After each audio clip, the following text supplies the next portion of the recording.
আমি সংঘমিত্রা বিশ্বাস, সংস্কৃত বিভাগের অ্যাসোসিয়েট প্রফেসর। আমি আজকে তোমাদের বিবেক চূড়ামণি গ্রন্থের শুরুর অংশটি আমরা আজকে আলোচনা করব। অর্থাৎ বিবেক চূড়ামণি গ্রন্থ কিভাবে শুরু হলো এবং তার কি আলোচ্য বিষয়বস্তু সেইগুলি নিয়ে আমরা একটু আলোকপাত করার চেষ্টা করব। বিবেক চূড়ামণি গ্রন্থ আচার্য শঙ্কর বিরচিত। গ্রন্থটির একদম প্রারম্ভতে আমরা পাচ্ছি মঙ্গলাচরণ। মঙ্গলাচরণ মানে কি? সেখানে বলা হচ্ছে গোবিন্দম পরমানন্দম সদ্গুরু বন্দে প্রণত অস্মি অহম। আচ্ছা, তাহলে এই মঙ্গল আচরণ বা মঙ্গলাচরণ এটা কিসের জন্য? কারণ আচার্য শঙ্করকে আমরা জানি তিনি নিরাকারবাদী, তিনি তো সাকার সাধনায় বিশ্বাসী নন। তাহলে তিনি এখানে মঙ্গলাচরণ করলেন, গোবিন্দকে উল্লেখ করলেন, গোবিন্দের নাম উল্লেখ করলেন। এর কারণ আমরা ঠিক সঠিকভাবে পাই না। তবে শঙ্করাচার্যের দর্শন যদিও অদ্বৈত বেদান্ত দর্শন, কিন্তু শেষের দিকে শঙ্করাচার্য বিরচিত আমরা বেশ কতগুলো শ্লোক, আমরা স্তুতি স্তব আমরা পেয়েছি, যেখানে তিনি নারায়ণ গোবিন্দ এদের উদ্দেশ্যে তিনি স্তব রচনা করেছেন। আচ্ছা, তাহলে এখানে আমরা কিন্তু এই মঙ্গলাচরণটার কারণ কি? গোবিন্দর উদ্দেশ্যে নিবেদন করলেন, তিনি পরবর্তীকালে হয়তো মানসিকতা তার বদলেছিল ইত্যাদি প্রভৃতি। কিন্তু মঙ্গলাচরণ করার কারণটা কি?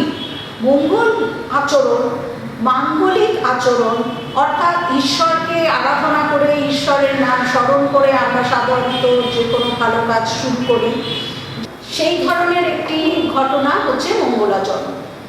তো এখন আমাদের অদ্বৈত মতে বিশ্বাসী স্বয়ং শঙ্করাচার্য, কিন্তু তিনি তো অনিশ্বরবাদী নন, তিনি অবশ্যই ঈশ্বরবাদী। কাজেই নিরাকার হোক সাকার হোক, তিনি কোনো একজন ঈশ্বরের একটি রূপের তিনি আরাধনা করছেন, তাকে স্মরণ করছেন। এটা খুব স্বাভাবিক একটা ঘটনা। কিন্তু এই মঙ্গলাচরণ সামগ্রিকভাবে আমরা প্রচুর গ্রন্থে পাই। সংস্কৃত গ্রন্থে, অধিকাংশ সংস্কৃত গ্রন্থে আমরা গ্রন্থ শুরুর আগে মঙ্গলাচরণ অংশটা দেখতে পাই। এর কারণ হচ্ছে ওই যে বললাম মাঙ্গলিক আচরণ। কিন্তু মাঙ্গলিক আচরণটা প্রধানত কিসের ভয়ের থেকে এই গ্রন্থ শুরুর আগে মাঙ্গলিক আচরণ করা হতো? তার কারণটা হচ্ছে যে গ্রন্থ যাতে ঠিকঠাকভাবে সমাপ্ত হয়। অর্থাৎ তখনকার দিনে আজকের মতো এত ওষুধ তো বেরোয়নি, তার ফলে মানুষের আয়ু ছিল কম।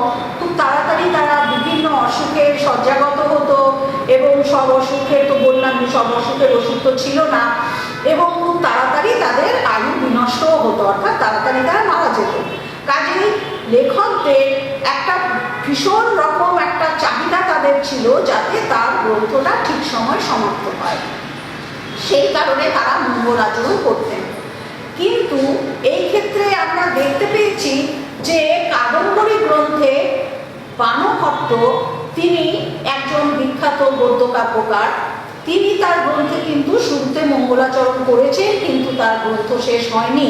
গ্রন্থ শেষ হওয়ার আগেই তিনি দেহত্যাগ করেছেন এবং তার পুত্র ভূষণ ভট্ট গ্রন্থটি শেষ করেছেন। আবার মীমাংসাবাদী যে দার্শনিকরা, তারা তো অনিশ্বরবাদী, কিন্তু তারা কিন্তু কোনো মঙ্গলাচরণ করেননি, কিন্তু তাদের গ্রন্থ পরিসমাপ্ত হয়েছে, এটা আমরা দেখতে পেয়েছি।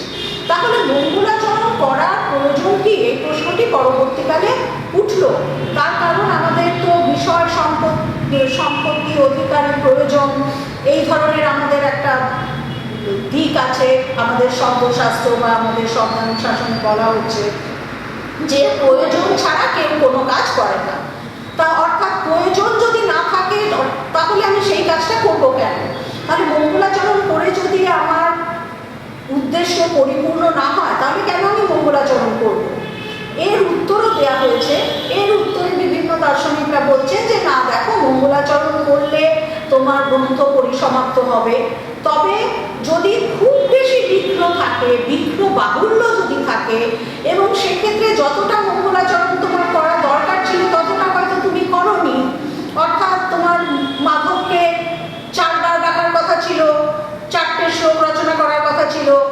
4টে না করে তুমি একটা শ্লোক রচনা করেছো, একবারই তাকে ডেকেছো, তাহলে তোমার এই বিঘ্ন বাহুল্যটা তো দূর হলো না, তার ফলে তোমার গ্রন্থ পরিসমাপ্ত হলো না।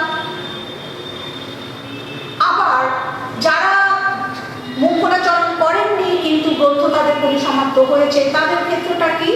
তাদের ক্ষেত্রটা হচ্ছে যে জন্মান্তরীণ সংস্কার, অর্থাৎ পূর্বজন্মে তারা অনেক ভালো কাজ করেছিলেন, সেই সুবাদে তাদের যে পূর্বজন্মের স্বীকৃতি, তার ফলে এই জন্মে তারা অনেকটা সুফল পাচ্ছে, এই জন্মে তারা যথেষ্ট মঙ্গলাচরণ বা কিছুই মঙ্গলাচরণ না করেও তাদের গ্রন্থ পরিসমাপ্ত হচ্ছে। আচ্ছা, এ তো তাহলে আমরা বিবেক চূড়ামণি গ্রন্থে প্রথমে এই মঙ্গলাচরণের অংশটা পেলাম এবং মঙ্গলাচরণ নিয়ে আমরা যে প্রাসঙ্গিক যে আলোচনা সেটা করলাম। তারপরে এরপরে আমরা ভাবি যে এই বিবেক চূড়ামণি গ্রন্থের যিনি লেখক তাকে নিয়ে আমরা একটু ভাবি। বিবেক চূড়ামণি গ্রন্থের লেখক হচ্ছেন আচার্য শঙ্কর। এই গ্রন্থটি আমাদের যে সিলেবাসে আমাদের যে অন্তর্ভুক্ত করা হয়েছে সেই গ্রন্থটি, বিবেক চূড়ামণি গ্রন্থটি শঙ্করাচার্যের লিখিত। এই গ্রন্থটি প্রথমে স্বামী সনাতন দেব হিন্দিতে তার অনুবাদ করেন, তারপরে আমরা যে গ্রন্থটি হাতে পেয়েছি সেটি শম্ভুনাথ পাঠক তিনি বাংলা ভাষায় অনুবাদ করেন। এখন বাংলা ভাষায় অনুবাদ করলে আমাদের বিশেষ সুবিধে হয়, কারণ মাতৃভাষা দিয়ে কোনো বিষয়ে প্রবেশ অনেক সহজসাধ্য। তারপরে তো আমরা সংস্কৃতে আছি, মাতৃভাষা দিয়ে আমরা প্রবেশ করতে পারি। তাহলে এবারে বিবেক চূড়ামণি গ্রন্থের যে রচয়িতা, যে আচার্য শঙ্কর, তাকে বলা হচ্ছে শিবাবতার। কেন শিবাবতার? কারণ তার স্বয়ং তার মা তিনি শিবের আরাধনা করে তাকে পেয়েছিলেন। তিনি শিবের কাছে অনেক প্রার্থনা করেছেন পুত্র সন্তান লাভের জন্য, তারপরে শঙ্করের জন্ম হয়েছে, এই জন্য তার নামও রাখা হয়েছে শঙ্কর। এবং তারপরে তার জীবন এমন অলক সামান্য প্রতিভায় দীপ্ত যে কারণে তাকে শিবাবতার বলা হয়েছে। কিরকম? মাত্র 8 বছর বয়সে তিনি সন্ন্যাস গ্রহণ করেন এবং তারপরে তার 12 বছর বয়সের মধ্যে তিনি সমস্ত শাস্ত্র পাঠ তার শেষ হয়ে গেছিল এবং সমস্ত শাস্ত্রে তিনি যথেষ্ট পারঙ্গম হয়েছিলেন এবং এতটা পারঙ্গম হয়েছিলেন যে মাত্র 12 বছর বয়সে তার একজন শিষ্যের কথা পাওয়া যায়, যে শিষ্যের বয়স ছিল 92 বছর। তার গুরু হচ্ছেন 12 বছর বয়সী আচার্য শঙ্কর। তাহলে এই প্রতিভা অবশ্যই অলক সামান্য। এটি তো কোনো সাধারণ বালকের পক্ষে 12 বছর বয়সে এত শাস্ত্র, সংস্কৃতের এই গভীর শাস্ত্র, এত কঠিন শাস্ত্র অধ্যয়ন করা সম্ভব নয়। এবং তারপরেও তিনি তার জীবন অত্যন্ত স্বল্পায়ু, মাত্র 32 বছর বয়সে তার জীবন শেষ হয়ে যায়। এবং তারপরেও তিনি সেই 32 বছরের মধ্যে তিনি একটি বড় কাজ করেছিলেন হিন্দু ধর্মের জন্য। অর্থাৎ তিনি যখন জন্মেছেন সেই সময়টায় ছিল বৌদ্ধ ধর্মের উদয়কাল এবং অভ্যুদয়কাল, যে বৌদ্ধ ধর্মের প্রচুর মানুষ হিন্দু ধর্মের জাত পাত সংকীর্ণতা এতে বিরক্ত হয়ে তারা হিন্দু ধর্ম ছেড়ে বৌদ্ধ ধর্মের পতাকার তলায় আশ্রয় নিচ্ছিল। সেই সময় আচার্য শঙ্কর আবার পূর্ণ উদ্যমে তিনি হিন্দু ধর্মের বিভিন্ন শাস্ত্রের যে মূল কথা সেটি তুলে আনলেন, যে হিন্দু ধর্মের মূল কথা তো জাতপাত নয়, হিন্দু ধর্মের মূল কথা হচ্ছে নিরাকার সাধনা, সাকার সাধনাও বটে। অর্থাৎ যেখানে ব্রহ্মতত্ত্ব আলোচনা করা হচ্ছে, এই যে ব্রহ্ম, তার কোনো জাত নেই, তার কোনো রূপ নেই, তিনি নিত্য শুদ্ধ বুদ্ধ মুক্ত। তাহলে এই যদি ঈশ্বরের রূপ হয়, ঈশ্বর যদি নিত্য শুদ্ধ বুদ্ধ মুক্ত হন, তিনি যদি অবাক মানুষ গোচর হন, তাহলে তাকে নিয়ে কি করে সমস্যার উদ্ভব হয়, তাকে নিয়ে কি করে জাতপাতের সংকীর্ণতা ডানা মেলে। তাহলে এই দিকগুলো হিন্দু ধর্মের এই যে ভেতরের যে দিক জাতপাত সংকীর্ণতা, এটা তো হচ্ছে হিন্দু ধর্মের বহিরঙ্গের দিক, যেটা হিন্দু ধর্মের অবক্ষয়ের কারণ বলা চলে। কিন্তু হিন্দু ধর্মের ভেতরের যে তার নির্যাস, সেইটা তুলে আনলেন আচার্য শঙ্কর। এবং এইভাবে প্রচুর মানুষ আবার হিন্দু ধর্মে ফিরে আসতে শুরু করলেন এবং হিন্দু ধর্মে তারা স্থিত হলেন। তাহলে এত বড় একটা কাজ করেছিলেন আচার্য শঙ্কর, সেই কারণেও তিনি প্রাতঃস্মরণীয় অবশ্যই। আচ্ছা, তারপরে আমরা আসি এই বিবেক চূড়ামণি গ্রন্থের বিষয়। বিবেক চূড়ামণি গ্রন্থের বিষয় কি? বিবেক চূড়ামণি গ্রন্থের বিষয় হচ্ছে ব্রহ্ম। এই ব্রহ্ম কি? এই ব্রহ্ম কিন্তু ব্রহ্মা নয়। ব্রহ্মা যাকে বলা হচ্ছে যে সৃষ্টির আদি পিতা, তিনি চতুর্মুখ, সেই ব্রহ্মার সঙ্গে যেন আমরা ব্রহ্মকে গুলিয়ে না ফেলি। এই ব্রহ্ম হচ্ছেন এক ও অভিন্ন, তিনিই একমাত্র অস্তিত্বশীল, এক ও অদ্বিতীয় ব্রহ্ম, অর্থাৎ এবং তিনি সর্বব্যাপী, অর্থাৎ তিনি সর্বত্র অবস্থান করছেন এবং তিনি শুধু আছেন। আর আমরা যা কিছু দেখি জগতে সব হচ্ছে কি?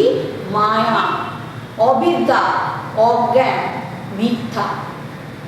তাই আচার্য শঙ্কর বলছেন যব ব্রহ্ম সত্যম জগন মিথ্যা দেব ব্রহ্মৈব না পর। তাহলে কি দেহ হচ্ছে শুধু ব্রহ্ম? দেহ ব্রহ্মৈব না পর, জীব ব্রহ্মৈব না পর, জীবই শুধু, জীব হচ্ছে ব্রহ্ম। তাহলে জীবই যখন ব্রহ্ম আর কোনো কিছু অস্তিত্ব যখন নেই, তখন তাহলে শুধু জীব নয় এবং শুধু মনুষ্য শরীর নয়, মনুষ্যেতর যত জীব এবং যত জড় এবং অজড় যত পদার্থ, তারা সকলেই হচ্ছে ব্রহ্ম।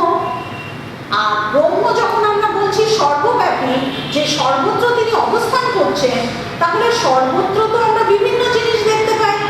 আমরা টেবিল, খাট, চেয়ার, বই, আকাশ, গাছ সব দেখতে পাই, চারিদিকে বিভিন্ন জায়গায় বিভিন্ন জিনিস রয়েছে। তাহলে ব্রহ্ম যদি সর্বত্র আছেন আমরা বলি, তাহলে ব্রহ্ম ইজ ইকুয়াল টু ওই সব দ্রব্য যেগুলো আমরা দেখতে পাই, গাছ, পাথর, পাহাড়, নদী, সমুদ্র, খাট, টেবিল ইত্যাদি।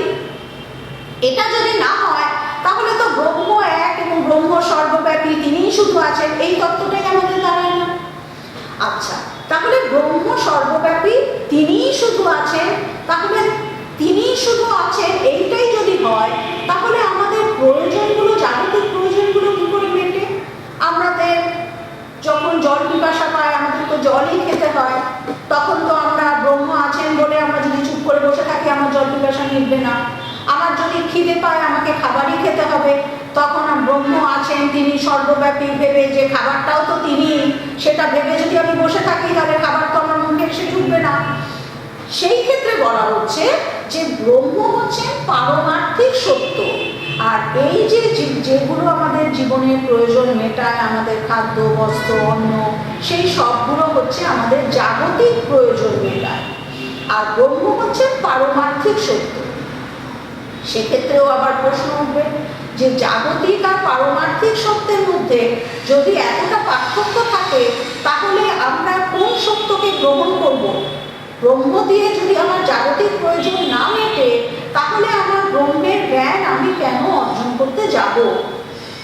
এর উত্তরে বলা হচ্ছে যে ব্রহ্মের জ্ঞান তুমি যেদিন অর্জন করতে পারবে, তার পথ আছে, সেই পথের আলোচনায় আমরা আসছি।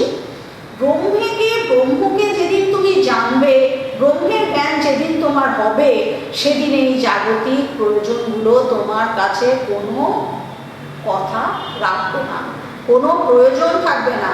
তোমার জাগতিক প্রয়োজনগুলো, তোমার কোনো প্রয়োজন তখন মনেই হবে না, তুমি যেদিন ব্রহ্মকে লাভ করবে। ব্রহ্ম অর্থাৎ ঈশ্বর, অর্থাৎ পরমাত্মা। আমাদের উপনিষদে বলা হচ্ছে আত্মা, স্বয়ং আত্মা, সত্যম জ্ঞানম অনন্তম ব্রহ্ম, এই সব কথা বলা হয়েছে। অর্থাৎ ব্রহ্ম এবং আত্মার ঐক্য তত্ত্ব আলোচনা করা হয়েছে উপনিষদে। অর্থাৎ ব্রহ্ম এবং আত্মা এক ও অভিন্ন।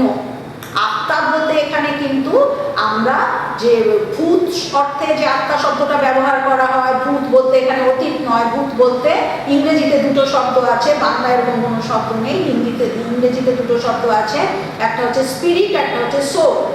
স্পিরিট হচ্ছে যে ভূত অর্থে, যে বাংলায় যেটা ভূত অর্থে যে আত্মা শব্দটা ব্যবহার করি আমরা, সেটি। আর সোল বলতে যে আত্মা বলা হয়, আত্মা অর্থাৎ নিজ, আমি, এই অর্থে অহং ব্রহ্মাস্মি বলা হচ্ছে যে আমি ব্রহ্ম। এই আমি, এই এটাই হচ্ছে আত্মা। আর অহং অস্মি ব্রহ্ম, আমি ব্রহ্ম। তাহলে এই ব্রহ্ম আর আত্মা, অহং আত্মা আর ব্রহ্ম এক ও অভিন্ন, এই তত্ত্ব উপনিষদে বলা হয়েছে। সেই উপনিষদের তত্ত্বকে অবলম্বন করে রচিত হয়েছে এই বিবেক চূড়ামণি গ্রন্থ। তাহলে এখানে ব্রহ্ম আর আত্মার এক ও অভিন্নতা ঘোষিত হয়েছে। এই ব্রহ্ম হচ্ছে ঈশ্বর। ঈশ্বরকে এখানে আমাদের এই বেদান্ত দর্শনে ঈশ্বর কথাটি না বলে ব্রহ্ম এই পারিভাষিক শব্দটি ব্যবহার করা হয়েছে। এটি বস্তুতপক্ষে ঈশ্বরেরই প্রতিশব্দ। আচ্ছা, তাহলে ব্রহ্ম আর আত্মার একাত্ম তত্ত্ব এখানে ধ্বনিত হয়েছে আমাদের বিবেক চূড়ামণি গ্রন্থে। আচ্ছা, ব্রহ্ম আর আত্মার একাত্ম তত্ত্ব মানে কি? আমি ব্রহ্ম।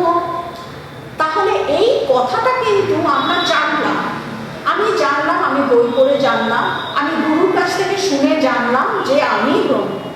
এখন এইটা জানার পরেই কি আমার ব্রহ্মজ্ঞান লাভ হয়ে যাবে?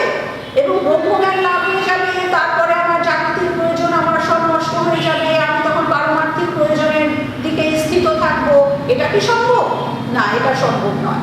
অর্থাৎ এটা ওই জাগতিক জ্ঞানের থেকে ব্রহ্মজ্ঞানটা পৃথক। জাগতিক জ্ঞান আমরা যেভাবে লাভ করতে পারি, ব্রহ্মজ্ঞান কিন্তু সেভাবে লাভ করা যায় না। জাগতিক জ্ঞানের ক্ষেত্রে গুরুর একটা ভূমিকা থাকে, পিতামাতার ভূমিকা থাকে। যেমন একটি শিশু যখন জন্মায়, তারপরে তখন সে কিছুই জানে না, তাকে প্রথম শেখানো হলো লাল রং দেখিয়ে, তাকে শেখানো হলো যে দেখো এই রংটি হচ্ছে লাল। সে জেনে নিল, পরবর্তীকালে একটি লাল রঙের বস্ত্র দেখে সে বলছে দেখো ওটা লাল। কিন্তু ব্রহ্মজ্ঞানের ক্ষেত্রে আমাকে গুরু বলে দিলেন যে ব্রহ্ম এরকম, ব্রহ্ম ওরকম, ব্রহ্মকে এইভাবে লাভ করা যায়, এইভাবে লাভ করা যায়, মানে তিনি বললেন আমাকে, আমি শুনে নিলাম, আমার ব্রহ্মজ্ঞান হয়ে গেল, তা কিন্তু হবে না। কেন?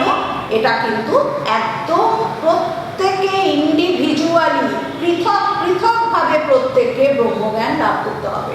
গুরু আমাদের এই বিষয়ে কি সাহায্য করতে পারে? গুরু আমাদের পথ বলে দিতে পারে। কি পথ? সাধনার পথ। কিভাবে আমরা সাধনা করলে ব্রহ্মকে পেতে পারি। আমাদের উপনিষদে কি বলা হয়েছে?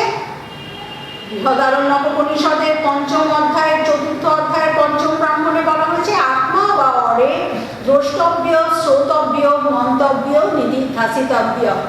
তার মানে কি? আত্মা বা ব্রহ্ম, তাকে দর্শন করতে হবে, তার কথা শুনতে হবে, তাকে মনন করতে হবে এবং তারপরে তাকে নিধিধ্যাসন বা ধ্যান করে তাকে জানতে হবে। ব্রহ্মকে সাকার রূপে দেখতে চাইলে সাকার রূপে দেখতে পাই, নিরাকার রূপে দেখতে চাইলে নিরাকার রূপে দেখতে পাবো। তাকে যদি আমি মা কালীর রূপে দেখতে চাই, মা কালীর রূপে দেখতে পাবো। বংশীধারী কৃষ্ণের রূপে দেখতে চাইলে সেভাবেই দেখতে পাবো। আবার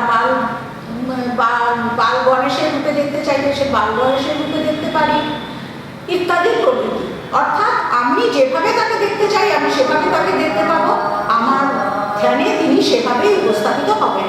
এভাবে আমার ব্রহ্মজ্ঞান যখন লাভ হয়ে গেল, তখন আমার জাগতিক বাসনা, কামনা সব নষ্ট হয়ে যাবে এবং তখন সেই ব্যক্তি যে ব্রহ্মজ্ঞান লাভ করেছে তাকে বলা হবে জীবন মুক্ত। অর্থাৎ জীবদ্দশাতেই তিনি মুক্ত হয়ে গেছে, তার জীবনের সমস্ত জন্মের সমস্ত কষ্ট তার চলে গেছে, তিনি মুক্ত। এবং যতদিন তার শরীর থাকবে, যতদিন তিনি দেহ ধারণ করে থাকবেন, ততদিনই তার কষ্ট। এবং সেই দেহ যখন বিনষ্ট হবে তখন তার সম্পূর্ণ মুক্তি মিলে যাবে।